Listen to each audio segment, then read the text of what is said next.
In the early 1990s, long before anyone argued about wheel durometers with the sincerity of a courtroom drama, the West Coast already had the perfect habitat for miniature mischief.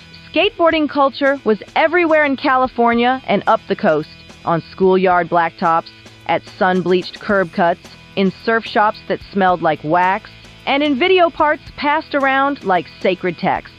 The same kids who learned to recognize a good kickflip by the sound it made against concrete were also the kind of kids who could turn anything into a skateboard if it slid, rolled, or even vaguely suggested momentum. Desks, cafeteria tables, textbook covers, the top of a trapper keeper, if it was flat, it was a spot. And because the West Coast treated skating less like a hobby and more like a dialect, the urge to find a line didn't turn off just because the bell rang. The geography helped too. Suburbs with long sidewalks and curbs that seemed built for slappies, beach towns where a board was as normal as a backpack, and cities where a handrail could become famous. All of it created a mindset that anything could be turned into a session if someone looked at it the right way. In that mindset, shrinking the skateboard down to palm size wasn't a leap so much as it was an inevitable prank the culture played on itself. Fingerboarding didn't arrive out of nowhere. It had been lurking in skate culture's peripheral vision for years, sometimes as a gag, sometimes as a quick way to kill time when the real board was trapped indoors by rain or detention. On the West Coast, where weather usually couldn't be blamed, fingerboarding often took the form of a portable, quiet rebellion. Two fingers doing what four wheels were supposed to do. Right there in Algebra, it was a joke that skaters took just seriously enough to keep doing it, which is to say constantly and with an intensity that looked ridiculous to anyone not in on it. The comedy was part of the appeal. A kid could be deadpan about it, shrugging as if it was nothing, while also spending the entire class period trying to land one clean flip onto a ruler that had become, by some unspoken agreement, a ledge. If a teacher confiscated the board, it was treated with the kind of melodrama usually reserved for a slammed thumb or a snapped truck kingpin. And because skating itself had always thrived on the idea of making something out of nothing, turning a curb into a stage, a parking lot into a contest, the miniature version fit right in. It let skaters keep the vibe alive when their actual boards were locked outside in the bike rack or stuck at home because a parent was tired of hearing wheels clatter across the kitchen floor. By the middle of the decade, the miniature scene was still scattered and semi-secret. A kid might pick up a decent little board from a hobby shop that carried oddball things the big toy stores didn't bother with yet, then bring it to school like contraband. The moves were crude, the setups improvised, and the parks were made from whatever could be stolen from the household junk drawer without triggering a family summit. A handful of paperclips became rails. A chunk of wood from the garage became a ramp with the roughest transition anyone had ever ridden. Cardboard got folded into quarter pipes that collapsed if someone sneezed. There was a particular West Coast creativity to this period, a love of DIY that mirrored backyard mini-ramps and hand-poured curbs. Even when the tricks were sketchy, the attitude was confident. The fingerboard didn't have to be good yet. It just had to be cool enough to justify the time spent hiding it under a notebook when the teacher walked by. In some schools, it became a kind of underground commerce. Kids traded decks the way other kids traded baseball cards. And the value system was completely irrational, in the way youth culture always is. The best deck was the one with the graphic everyone recognized, or the one the best kid in the crew had touched, even if it barely rolled straight. There was also the early sense that fingerboarding was connected to skating in a deeper way than most adults understood. To outsiders, it looked like a toy. To the kids doing it, it looked like practice, like imagination, like a tiny version of the real thing that still carried the same hierarchy of style and difficulty. Then the late 1990s hit, and the whole thing went from lunch table side quest to full-blown phenomenon. In 1998, tech decks showed up and turned fingerboarding into something a kid could buy without feeling like they were commissioning a hand-carved artifact from a secret craftsman living behind a skate shop. The timing was perfect. Skateboarding was surging again, the aesthetics were everywhere, and suddenly the miniature version came stamped with real skate graphics. Tiny decks that looked like the real ones skaters rode on the streets.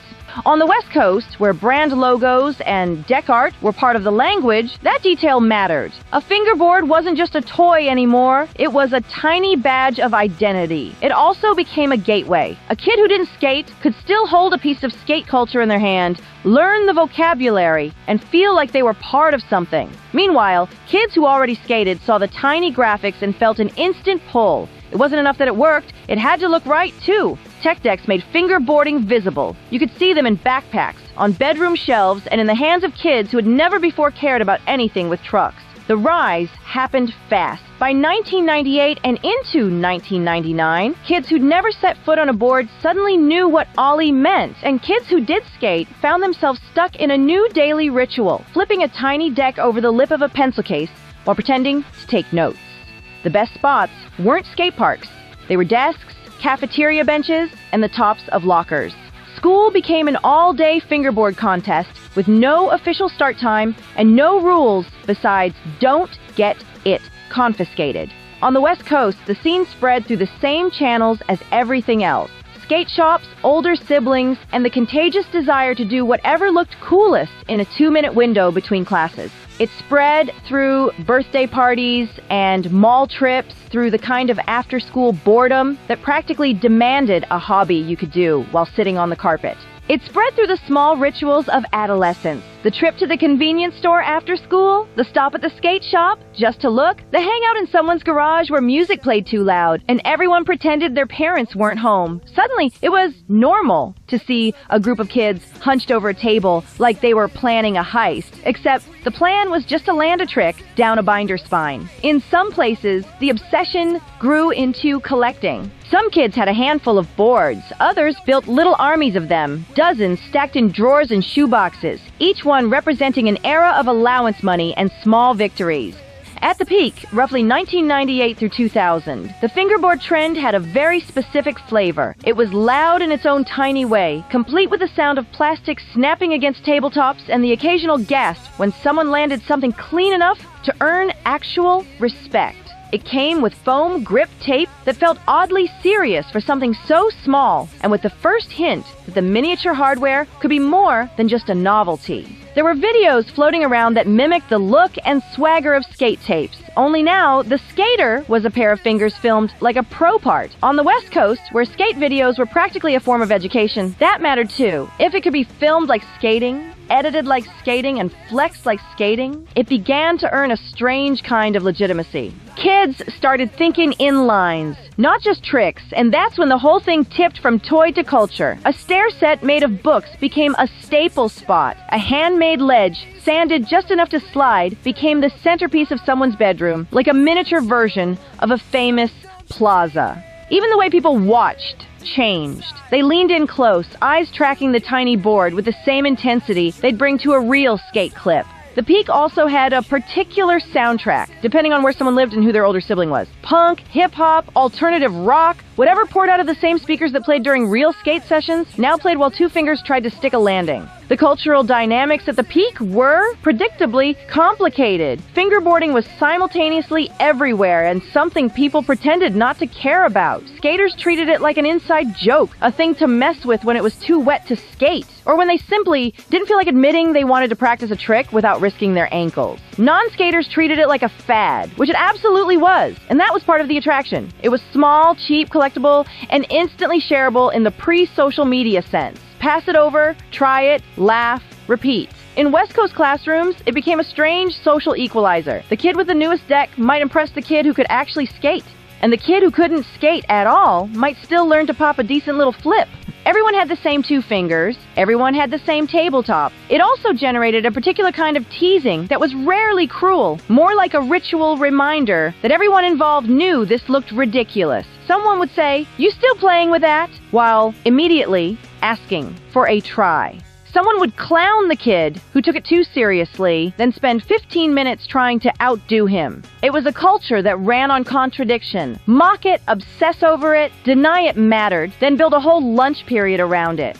This was also the era when corporate sponsorships got weird in a very turn-of-the-millennium way. Brands flirted with the idea that fingerboarding might be a legitimate youth culture lane, and there were moments that felt like a fever dream. Teenagers getting free decks, little bits of cash, or random swag to show up at events. Those gatherings could be surreal, especially for older skaters who rolled in expecting something like a skate contest and instead found a conference center full of little kids intensely shredding miniature obstacles. On the West Coast, where skate culture often came with a strict sense of what was core, this created a hilarious tension. Teenagers with weed and skate clips in their heads stood next to 10-year-olds with lanyards and dead serious fingerboard lines, and both groups somehow thought the other was the strange one. There was a sense, too, that the adults in the room didn't quite understand what they'd unleashed. They saw a product. The kids saw a world. In the West Coast imagination, where entire identities could form around a deck brand, a shoe sponsor, or a local shop, fingerboarding briefly became one more arena to perform taste. Which deck graphic did someone ride? Which tricks did they do first? Did they have a tiny obstacle? And if so, was it homemade or store-bought? The questions weren't spoken like interviews, but they hovered in every session. And then, as quickly as it rose, the mainstream version began to slide away. By the early 2000s, the big, noisy novelty waves started to ebb. Trends do that, especially the ones that thrive in schools and toy aisles. Kids got older, interests shifted, some drifted into new obsessions. Music, cars, parties, anything that promised to be larger than life instead of 2 inches long. Others kept skating for real and left the miniature board behind, like a childhood artifact, the way a broken yo-yo ends up in a drawer. The fingerboard, once a passport to instant cafeteria fame, became something a person might pull out only to hear someone say, "Oh, I remember those," in the tone reserved for Pogs and Tamagotchis. A board might reappear during a rainy day in someone's room, then disappear again. It became a relic of a very specific era, the kind of thing that could be found years later while cleaning out a closet, still covered in worn foam tape and dust, and still capable of triggering an almost embarrassing rush of memory. The fad also faced a simple problem. Once everyone had one, the novelty wore off, and without a wider infrastructure, no constant stream of clips and pockets, no social feed to remind people every day, the culture had to work harder to stay visible. But on the West Coast, it didn't completely disappear. It changed shape. The mass fad cooled, and what remained was a smaller, more stubborn core that treated fingerboarding less like a toy and more like a craft. Without social media to make meetups feel normal, most of that dedication lived in pockets. Quiet bedrooms, garages, and the early internet. Enthusiasts gravitated toward forums and message boards, trading advice, clips, and gear in a way that felt both thrilling and slightly suspicious. Like everyone involved was aware this hobby sounded absurd if described out loud. Meeting up in real life wasn't the default. In many places, it felt weird to gather with strangers you only knew online, and plenty of fingerboarders assumed the whole thing would eventually dwindle into a private pastime. Yet those pockets mattered. They kept standards alive. They pushed the idea that a fingerboard could be more responsive, more realistic, more than a piece of molded plastic. They treated obstacles like something worth building properly, sanding and sealing and repainting, as if a miniature ledge deserved the same respect as a famous curb in a real neighborhood. And they kept the humor too, because the humor was part of the culture's oxygen. Even the most devoted fingerboarder could still laugh at the sight of an adult becoming furious at a trick they couldn't land with 2 fingers. So the 1990s fingerboard trend, especially on the West Coast, ended the way many West Coast trends do. It stopped being a headline and became a lifestyle tucked behind the scenes. The peak belonged to the school desks and the toy aisle rush, but the afterlife belonged to the people who kept a board in their pocket long after it stopped being cool. If someone pulled one out years later, there was often the same reaction. Half nostalgia, half surprise, and a grin that said the joke was still funny. The miniature board had gone away as a fad, but it hadn't gone away as a habit. In a culture built on rolling forward, even when the world tells you to stop, it made a strange kind of sense that the tiniest version of skateboarding would stubbornly keep moving too, resurfacing whenever someone needed that familiar feeling of progression. One more try, one more clean landing, one more small moment of victory that somehow felt, in its own ridiculous way, as real as the street.